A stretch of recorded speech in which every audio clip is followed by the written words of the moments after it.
কিউটের ডিব্বা কাস্টমার যখন নিজে কেক নিতে হাজির হয়ে যায়, তাও আবার ডেকোরেশন করার আগেই। আসসালামু আলাইকুম। আজকে কিউটের ডিব্বা কাস্টমারের ছবি দিয়ে কেকটা ডেকোরেশন হইব, কারণ এটা তার ইচ্ছা ছিল যে প্রিন্সেসের জায়গায় তারে বসাই একটা কেক ডেকোরেশন করে দেওয়ার জন্য।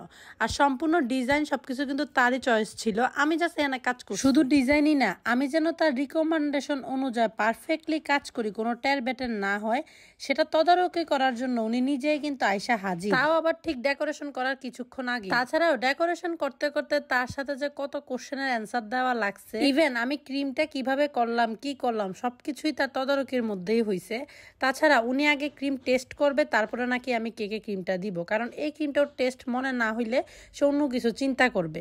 ভাবা যায় এ বয়সে কত পাকনা বুড়ি। তো আর কি, আমি ক্রিম রেডি করে ম্যাডামরা আগে টেস্ট করাইলাম। ম্যাডাম যখন পছন্দ করলো, তারপরে উনি যেভাবে যেভাবে রেকমেন্ডেশন করলো, আমি সেভাবেই কেকটা ডেকোরেশন করলাম। জাস্ট মনে মনে ভাবতাছিলাম টের বেটার হইলে এই কাস্টমার যে আমারে কিন্তু ছাড় দিব না। শুধু তাই না, এখানে যে স্প্রিঙ্কেলস গুলো ব্যবহার হয়েছে ওগুলো নাকি বেশি বড় হইলে দেখতে সুন্দর দেখাবে না।